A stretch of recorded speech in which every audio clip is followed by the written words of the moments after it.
Hello to everyone who's joined. We'll get started in just about a minute or two.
Okay, this is very weird without being able to look at the audience, but I know there's people out there, so welcome. Thank you for joining us online for the 2021 spring kickoff meeting for Hudson Youth Lacrosse.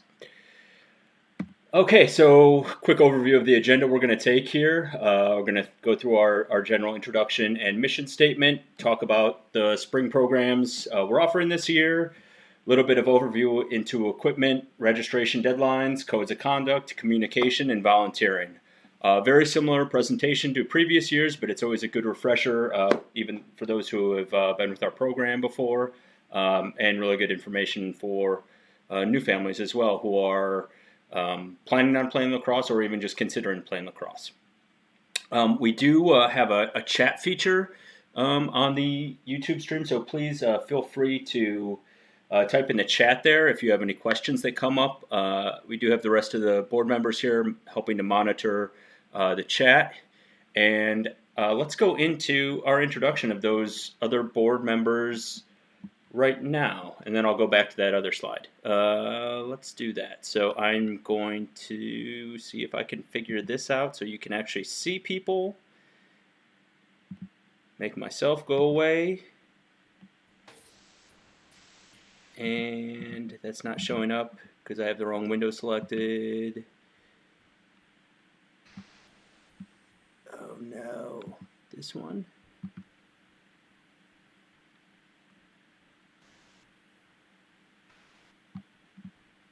Should be that one.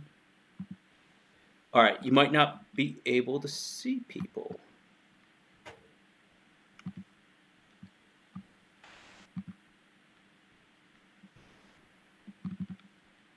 Why isn't it showing? I swear we did a dry run yesterday and this worked perfectly. All right. Well, let's just go through the board members and I'll figure this out while you guys are introducing yourself. So, Chris, why don't you kick us off? Sure.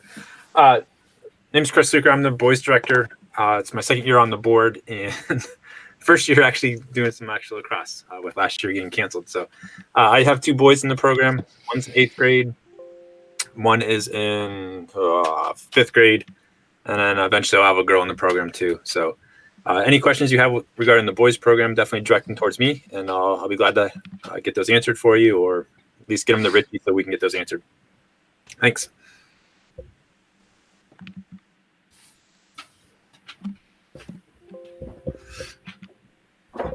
I'll go ahead. This is Heidi Brady. I'm the girls director. I've been on the board for 3 years. This is my second year as a girls director, and as Chris, first year as a girls director with spring lacrosse. Moving forward, fingers crossed. I have a 6th grade girl and an 8th grade son. So sad our last year with HYLAX for both of them, but have been in the program for I think five, 6 years now. So they've thoroughly enjoyed the whole program.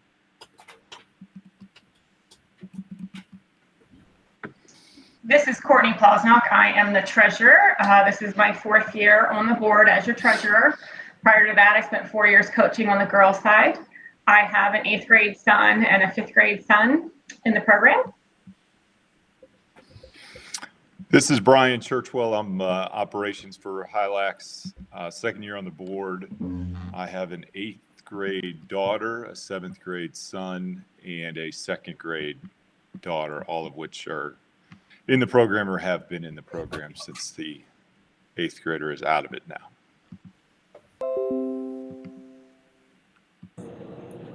Hi, I'm Rochelle Salem. This is my 2nd year on the board. I am in charge of the administration. I have a daughter, Charlotte Salem, who's in 5th grade, and she is part of the program and has been for the last couple of years. And if you have any questions regarding the website, registration, spiritware, anything like that, feel free to contact me anytime. No, this is Dan Jenkins. I have responsibility for scheduling, and I also coach a bit in the programs. 2nd year on the board, and I would tell you our schedule is virtually rinse and repeat. So any of people who have been hesitant to register, we do have games. We have plenty of them at all ages, probably more than last year as everybody's looking to play. So encourage anybody to register that hasn't, please. Okay, and I am Richie Lipton. Mic down. And I'm Richie Lipton. I'm the current president of the board. Been on the board for, I believe, 4 years now with HYLAX, 5 or 6 years. Was a volunteer coach before. I've also, since 2009, I've been the JV coach at the high school level. I'm a Hudson parent here. I've got 3 kids in Hudson schools. And I am a software engineer in my day job, which makes me very frustrated that I can't get this to work. But we're just going to roll with it because that's what we do this year. So sorry, other board members, that nobody can see your faces. I guess I'll turn mine back on. All right, so here we are. And move this screen over here, and we're good. Okay, so, and yeah, all the contact information for these folks are available on our website on the HYLAX board link. And so what is HYLAX, right? So want to stress this. We are an independent nonprofit organization. We're dedicated to the Hudson lacrosse community. So HYLAX was started a number of years ago, many, many years ago, just to provide families in Hudson with an opportunity to play lacrosse at the youth level. Right, so our middle school, Hudson Middle School, has a 7th and 8th grade girls team associated with it, but there's no boys team associated with the middle school until high school is the first opportunity for the boys, and then 7th grade is the first opportunity for the girls. So we have programs available so that kids, both boys and girls, as early as 1st grade can start to play lacrosse. We are a nonprofit. We had someone make a comment last year that they were hesitant to give us their money, and that's not what we're here for. We're not to take anyone's money. We're just here to provide an opportunity for families to be able to play the game we all love, lacrosse. So with that, we'll get into our mission. Our mission is to honor and emphasize good sportsmanship, emphasize life lessons through the game of lacrosse. I will pause on that for a second, right? There's a lot of disappointment that comes with life, and certainly in youth sports is no less, whether it's not making an A team and making the B team, or whether a referee makes a poor call, or whether someone just has a bad game. There's a lot of frustration and disappointment that can come with that. And one of our missions, one of our goals, right, is to help navigate, not prevent those disappointments or frustrations, but help navigate those disappointments and frustrations, using lacrosse as an outlet to do that. Obviously, also to teach the game of lacrosse, promote and grow lacrosse within Hudson, and carry ourselves with integrity, dignity, and grace. Dig. I'll go back to this previous one because this topic comes up every so often about people from outside communities, other areas looking to participate with Hudson Youth Lacrosse, which we used to allow several years ago. but don't any longer in our spring program. And I mean, there's several reasons, but one of them is we don't want to prevent some of those families from starting teams or growing teams in their own communities. That's one main reason. Another main reason is we're really tight on resources and coaches as it is. We're blessed with great numbers in Hudson, but we don't want to dilute that experience for our Hudson families. So with that, we will get into an overview of the boys and girls programs we offer. Okay, so as I mentioned, we have boys and girls that start in as early as first grade. The focus here is just on fundamentals. It's really just to get young kids an experience with the stick in their hand, go out, run around, have some fun. There's a learning curve with lacrosse, passing and catching, so trying to get some exposure in a fun atmosphere to work on passing and catching. With the context of like little mini games. For boys this year specifically, we are offering an element. We were going to do it last year. Last year got canceled, so we're doing it this year where we'll have an option. So the equipment is completely optional, right? There's a high learning curve or a high barrier to entry often with lacrosse because the equipment can be so expensive.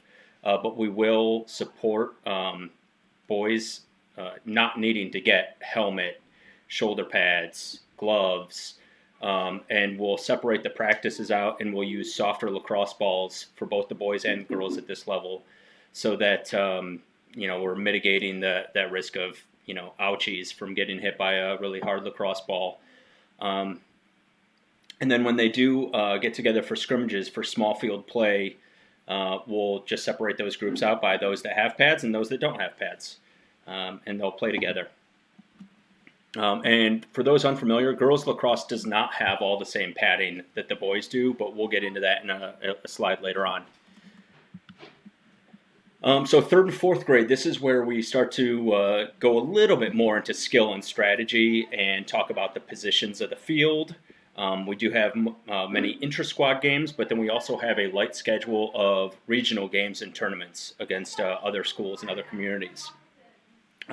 U.S. Lacrosse is the governing body of lacrosse in the United States, and they sort of have these recommendations for what size fields and formats to use. And at this, we follow those recommendations. And so at this level, it's a 7v7 format, which is 6 field players and 1 goalie, as opposed to the 10v10 in the higher age groups. And again, we aim to just provide equal playing time with mixed ability teams. Our coaches are not on the sidelines with stopwatches, making sure everyone has equal playing time, but that's what we're aiming for. That's our goal. At the 5th, 6th grade level, this season starts February 14th, which is actually like really soon. And this is, again, meaning to be fun, but does get more competitive as well. We step up the team play, the positional skills, the always working the fundamentals. There are more regional games and tournaments. And at this age level, we tend to have a select team and 1 or 2 B teams. Everyone gets playing time, but playing time is earned by those who are participating more in practice, showing impact on the field, all those good things. We'll say that's, in my experience, it's always been fairly even in terms of playing time. Our goal is not to exclude anyone, but we want to help our coaches focus on coaching as opposed to trying to keep stopwatches of how many minutes each player has gotten. Teams are formed. Okay, yeah. So how do we form those that A team and that B team? So final registration numbers. Super important that everyone register in time. Courtney will talk about that a little later. But we take our registration numbers. We take the number of coaches that we have available to us at this age level, which is mostly made up of volunteer parents. Some with lacrosse experience, some without, and we provide that training. And then we form the best sort of allotment of those teams as possible. We do have evaluation periods for 5th and 6th grade and 7th and 8th grade. I'll move on to that next slide. And that's how we sort of allocate. We take a collection of the coaches, the parent coaches we have in our organization. We usually get some volunteers from outside our organization to help observe the players as well, and evaluate and try to put everyone and the team will have the most success and grow as a lacrosse player and as a teammate. The 7th and 8th grade level does continue to increase the strategy, and there is more travel involved in some of these tournaments and even the games. Dan has done a great job on the schedule, and yes, these teams will be very busy. And again, just to clarify, this 7th and 8th grade is only boys. The girls' 7th and 8th graders are able to play through Hudson Middle School. So if by some chance that's what you're interested in, hop on Final Forms, and that should be starting up pretty soon as well. It's never too late to try out lacrosse. Beginners are welcome at all levels. There can be a learning curve, but we've had great athletes come in as late as 7th and 8th grade, pick up the game, work hard at it, and be very successful. Starting quarterback for Hudson High School, Jacob Poltani, is one of those examples. He started as a converted baseball player. He started playing lacrosse in 7th grade, and he was awesome. I coached him that year, and he did amazing. I think he was a starter by middle of the year too. So never too late. So let's talk about our practice schedule. And for those who have experience with any spring sport here in Hudson, you'll know that we have a lot of envy for the fall sports because they get a nice consistent schedule and their access to the fields is pretty dry and consistent, whereas we've got to fight with the swamps we get in Hudson in the spring. So because of that, we've gotten in the habit for the last several years of booking a lot of indoor practice time. So boys 5th through 8th grade, girls 5th and 6th grade will be practicing every Sunday starting February 14th through March 21st, and possibly also a couple Saturdays.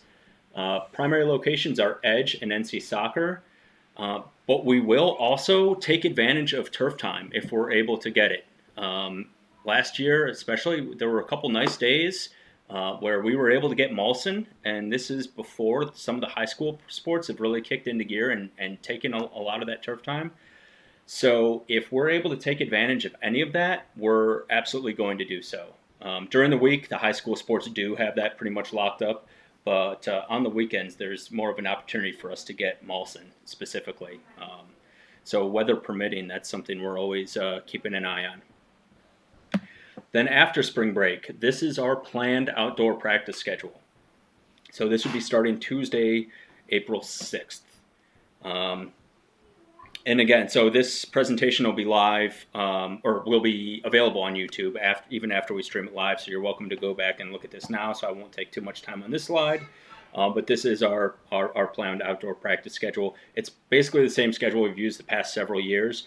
We don't have fields associated with all these times yet, and we might have to do some sharing of fields because of the ongoing construction. And we are still actively working with HCER on what fields will be available to us. So on that note, practice locations, even once we know what fields are available on a consistent basis, we still often lose access to those fields if it's a super rainy day. And sometimes we don't find out until like 2-3 p.m. And then we have to scramble. We'll talk about that a little more when we get to the communication part of the presentation. But some other practice location options we turn to are like parking lots, tennis courts, gyms. We've got a brand new middle school. If that gym space is available to us, we might move indoor to a gym space. Also, we've talked about trying to partner with some other schools such as Nordonia who don't have as many spring sports to see if we can gain access of their turf fields. So we might have that option available to us as well. So Dan has been very diligent in trying to find all possible solutions to get our teams on the fields as much as possible. And so, why do practice times change? Okay, so the biggest reason is the weather and the field availability from HCR. HCR is great. We love them. We're a non-school affiliated team, but we're able to partner with HCR, and they've always been great to us. And we wouldn't be able to play if it wasn't for HCR, or it would be a lot more challenging. But even the best laid plans can be disrupted if school teams do need to shuffle their schedules around. They get priority over us, completely understanding. But sometimes we won't know until later in that day. And then we'll send out communications as best we can. Game schedule changes from other programs can occur too. And this year, I'm sure there will be more unexpected things that are thrown our way that we'll just have to adjust and figure out. Nothing really surprises me anymore. The tournaments we have planned for this year. So for those unfamiliar with lacrosse or who haven't participated a lot, we'll have some games during the week, but then we try to get a lot of our games through sort of weekend invitationals or tournaments where the kids will play 2, 3, sometimes even 4 games in a day or sometimes 2 days. And hopefully they sleep very well those nights. But those tournaments can be very time consuming, right? Kind of getting there early, setting up a tent, and staying there till later in the afternoon or early evening. And for what it's worth, the kids tend to have a great time. And frankly, so do the parents. It's a great time to set up the tent, watch some lacrosse. Everyone's just having a good time in between games, during the games. So here are it's very similar to most other years. There was a change we had planned for last year that I'll review again now, but the Medina Bagataway tournament has not set a specific date yet, but all the information we've gotten is they plan on having it, and if they do, we assume it'll be the same weekend that it always is, which is the last weekend of April. Then our Hudson Lax Fest, which is our biggest fundraiser, and which thankfully allows us to get a lot of that indoor turf time before season and be able to afford that. That'll be May 1st and 2nd. The North Coast Championships, last year I think was the first year they started splitting out which age levels would go on different weekends. So 3rd and 4th graders are on 5/16, and then on the next slide is the other age groups. The Ohio Girls Championship is on May 16th, same day, different location, I think. The OMSLA, this is the middle school state championship tournament. So that's only for the boys 7th, 8th select team. That's in Columbus on Mother's Day weekend. The 8th and the 9th. Jackson Shootout, 23rd. North Coast for the other age levels, 5, 6, 7, 8. 22nd, 23rd. And then here's the new one, is the Cranbrook tournament, which is going to be June 5th and 6th. We are going to send the 5th, 6th grade boys and girls select teams, as well as the 7th, 8th grade boys select team. And that'll be a separate registration fee. So we'll send more information about that later in the season. Try to figure out everyone who's able to go. And the reason that's a separate fee is because we don't know who's going to make the A teams and the B teams when everyone's registering, so it's just easier to break that out.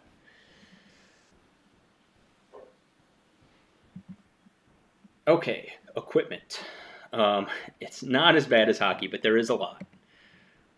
So let's start with the girls. So for girls, we as HYLAX are providing a practice penny. And then for the 1st and 2nd graders, there are Warp Junior sticks. It's like a beginner's lacrosse stick that for the girls, it's only legal at 1st and 2nd grade. That stick isn't legal for 3rd, 4th, 5th, 6th, and above. But it is a really good, helpful stick to get started. It's easier to learn how to pass and catch with it. So we've got a limited supply of those. You'll see a checkbox when you register. to request one of those, and we're happy to give those away for free. And then 3rd through 6th will be issued game jerseys and game skirts, and those will be collected at the end of the season. Equipment that the players provide. A girl's stick, super important. Girl's stick is different than a boy's stick. There's different pocket rules about the stringing, this pocket area. It's different on a girl's stick. There are goggles that are required, or optionally headgear that includes the goggles. Mouth guard is required, and close-fitting gloves are optional, and of course cleats. This is the girls' headgear, and like I said, this does include the goggles. So if you opt for the headgear, those you don't need to buy the goggles separately. HYLAX does not require the use of this. NCAA doesn't require the use of this. NFHS does not, but it is growing in adoption every year. And when I see our high school girls games and our youth girls practicing, there are quite a few kids running around there. So it seems like they're successful and they don't impede, girls' ability to play the sports. Okay, on the boys' side, similar at the 1st and 2nd grade level, right? Practice penny and that Warp Junior stick for first-time players. That there's a checkbox on the registration. We do have a limited supply of those. And then for 3rd through 8th, it's the practice penny that the players do get to keep, and then the reversible game jersey and shorts that will be collected at the end of the season. For 1st and 2nd grade, mouth guard is required. All other equipment is optional, although gloves would be good to have, but still optional. The required equipment for grades 3 through 8th is helmet, gloves, shoulder pads, elbow pads, boys stick, mouth guard, athletic supporter, cleats, and then rib pads are optional. Okay, so where do you get all this equipment? Right now we have a team equipment shop up. The link is right here. And actually I'll throw this in the description of YouTube. If a board member can remind me after the presentation, please. So that, you're not having to type that whole thing in. You can just click the link. There is... most of the items are discounted from what you'd get on retail. The helmets in particular have a really good discount taken off of those. We're able to take advantage of sort of the bulk ordering that the high school does and piggyback on their order to take advantage of those discounts. Other options for online, a couple websites are listed there, and brick and mortar options as well for some places in the area. Step in Sports in Sugar and Falls will probably have the best selection and most knowledgeable staff. Play It Again Sports does have, up in Twinsburg, does have a pretty decent supply of used equipment, but I do want to caution from going in there and just buying a cheap used lacrosse stick, because the pockets probably won't be very good on those, and it'll make passing and catching more challenging, and especially for new players, that sort of adds a layer of complexity, which kind of makes the game more challenging and less fun. So I would recommend not doing that. Also, we'll have our usual Spiritwear store provided from RDP. That store will be available sometime around mid-March, and available in mid-February and close in about early to mid-March. Aiming to have that gear available in everyone's hands after spring break. When we sort of kick into game time. And I will go back a slide. This equipment store, we've been told a week to 2 weeks. All the stuff that's on there is in stock. There's no custom embroidery on any of the pads or anything. So turnaround is very quick on those. The Spiritwear, those orders will be delivered to HYLAX and distributed to each team. At that point, we've already separated all the teams, so we know where everyone is, and it's very easy for us to distribute the gear. Okay, I'm going to pause. I don't see any questions in the chat. Or is anything I've been with? Okay, so I think we're good. And oops. Uniforms. Oh, yeah, I mentioned this. So, yeah, again, we will collect those reversible game jerseys and shorts. For anyone wondering why, it's because we save a lot of money by doing that. It's kind of a hassle. It's kind of a big hassle, but it's a lot. It saves our expenses a lot by not having to purchase new uniforms every year, which helps us keep registration costs lower than we would have to if we had to make that additional purchase every year. You can, of course, purchase these uniforms if you want to. The shorts in particular, the boy shorts are awesome. I wear them all the time.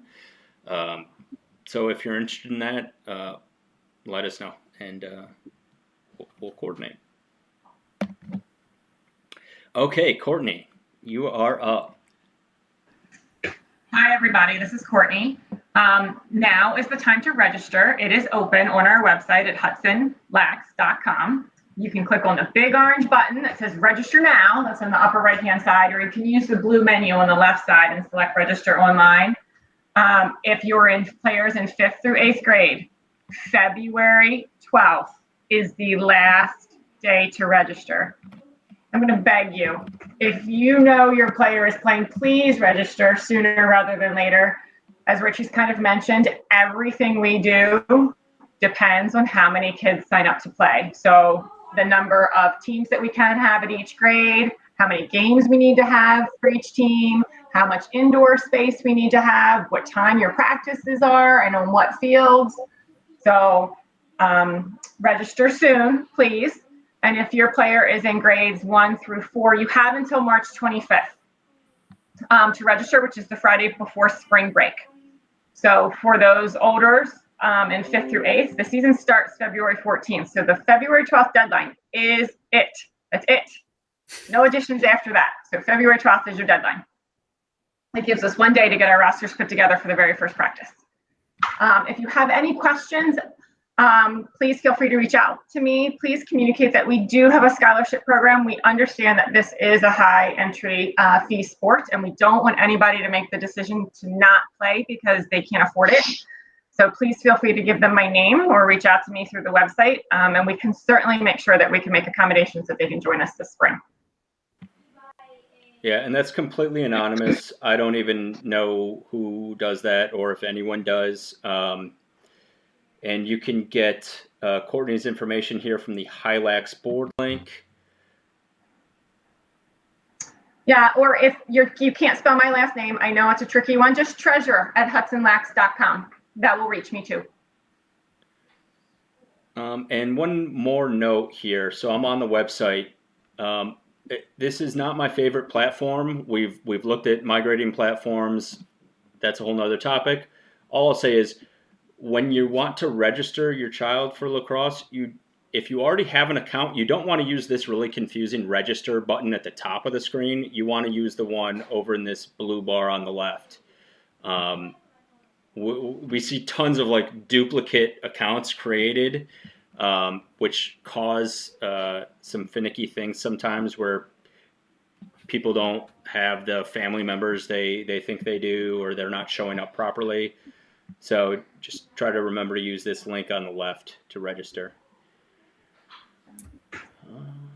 And that is that. And Kevin Valancourt is telling me that my audio sounds choppy.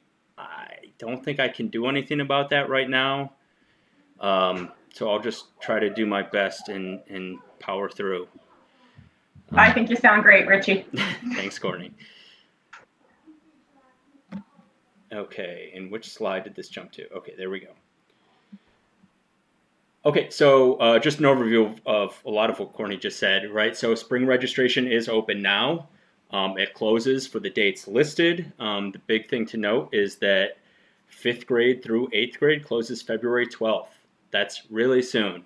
So may as well just jump on the website right now.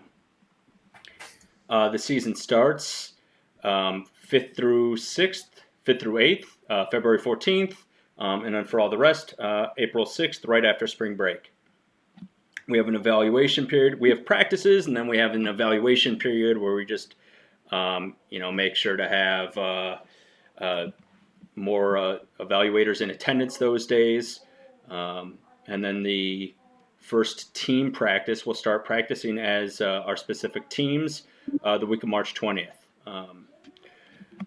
Last year, there were still a couple question marks we had, so we extended it a little bit, and then everything shut down. But, this is our plan going in. We're always wanting to make the best decisions for all the athletes as we can. So if we find we need to adjust and figure more things out, we will. But always have a plan, right? So this is our plan.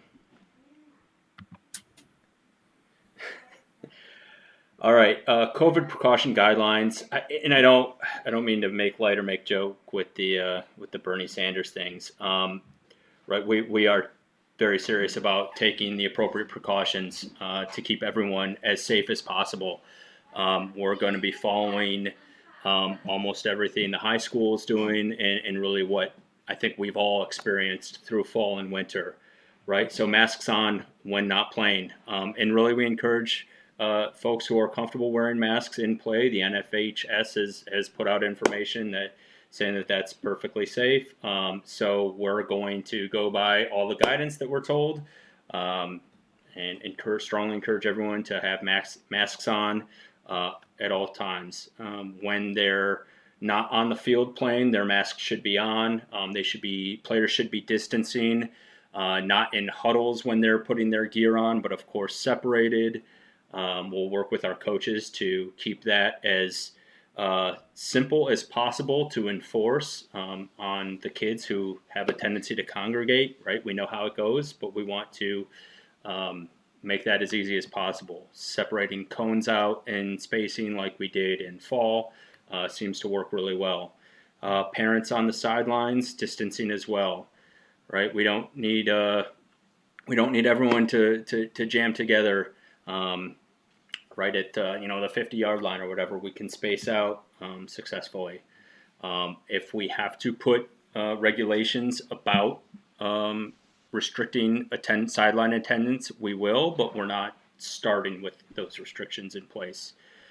The most important guideline we have is to stay home. If you're sick or waiting on test results, absolutely stay home, even if it's the evaluation period. Like, we all get it. Like, we've been through this through fall, through winter. We don't want to lose another spring season. So let's all be as safe and courteous as we can. Which brings me to the codes of conduct. So again, a lot of text here. I'm not going to read these all. It's the same as it has been. We live by these codes of conduct. It's not just something we plaster on our website and then go on about our day. But I will provide the TLDR, the summary. It's, players play, coaches coach. Parents' job is to watch, cheer, and encourage.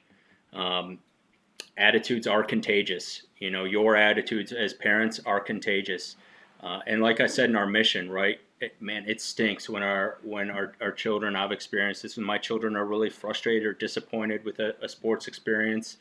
I try to do my best not to fuel their disappointment, but help them navigate through that disappointment, feel those feelings, right? And get through it until it passes, right? And hopefully they find a growing opportunity in there. So please keep in mind your attitude and how you handle those disappointing situations is contagious as well. Officials are humans, even the bad ones. There will be bad calls. There are always bad calls. Lacrosse is one of those sports where there's a shortage of officials, just like every sport, but a lot of officials in lacrosse didn't necessarily grow up playing lacrosse, and we still want them to stick around. And maybe they're a bad official now, but hopefully with experience, they'll grow to be not as bad as an official or even a good official later on. But when they're getting yelled at constantly, right, it's nobody wants to be subjected to that, and they're not going to stick around. And then we'll just have this revolving door of brand new officials, which is no good. And it says this year, but it was last year, but then we didn't have a season. Officials have been encouraged, strongly encouraged, to eject unruly parents, which, one, the parent gets ejected, but then two, the home team gets a penalty, or the team of that parent gets a penalty. Doesn't matter if they're home or away. So please, take it easy. Don't yell at the officials.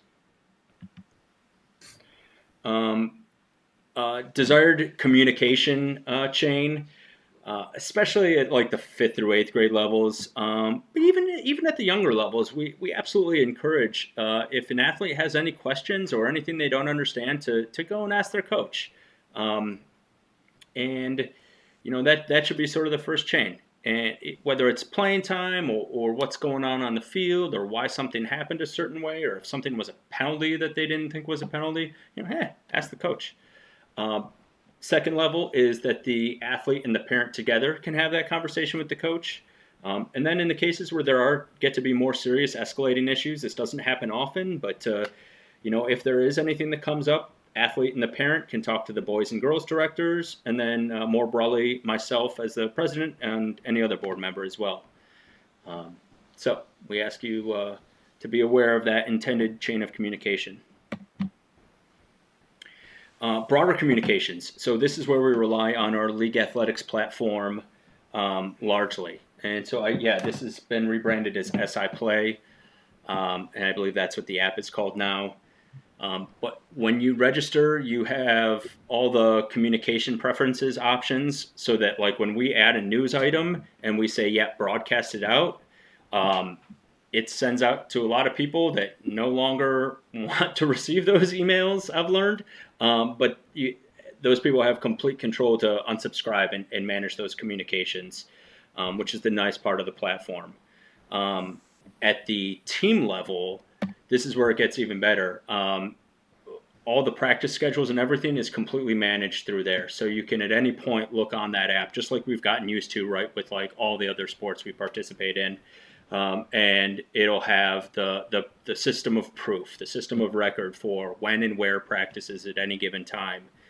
And we do ask for team managers to volunteer for each team to help manage those communications, and it's really easy. We provide training. It doesn't take very long, but then they can work with the head coaches on any changes that might need to come up, so that we're empowering each team to sort of make their own choices about practice time adjustments, especially when every minute counts, and we as a board don't want to be a roadblock to that process. I think I hit all the talking notes here. Oh, you can sync it with your calendar, which is really cool. So it's all good. And on that same note, so we always need volunteers. We're a volunteer-run organization. The only paid positions are we have a couple paid coaches, and we'd love to pay more coaches if we have experienced coaches that are looking to get involved in coaching with us. If anyone is aware of these people, please refer them to us. We do some advertising, but we don't get very much traction because, frankly, there's just it's not a deep market here in the Cleveland area. So we're always on the lookout for new coaches. But with that being said, we're happy to get parent coaches involved with us, even if they're not aware of the sport of lacrosse. It's great if they've got coaching experience from other sports, like Hudson Hawks, for instance. Like, that's fantastic, right? And we can help train the lacrosse aspect, and it's really not as complicated as it might seem, right? Because really we're focusing on the fundamentals, and at the high school level, if kids come in being good at the fundamentals, that's all we need to be a successful high school team. It really is. So, yes, please get involved. Please encourage your neighbors and spouses and loved ones to get involved. And team managers are needed, assistant coaches, and then even during the game, we'll need volunteers to help work the scoring table. So you're really just working a a clock when there's a penalty, and it's really easy. It's just a 30-second timer, and just keeping track of the score. Super easy, and you get a front row seat, which is great. Most important volunteers we need are Lax Fest volunteers right now. I think I've said everything's the most important, and it's true, but also Lax Fest volunteers. This is our primary fundraising source for HYLAX. It's 2-day tournament. We've got a ton of teams, 120 teams from over Ohio and Pennsylvania. It'll probably be less than that this year because of field restrictions due to all the construction going on. But we'll still have a lot of people coming to Hudson, and it takes a lot to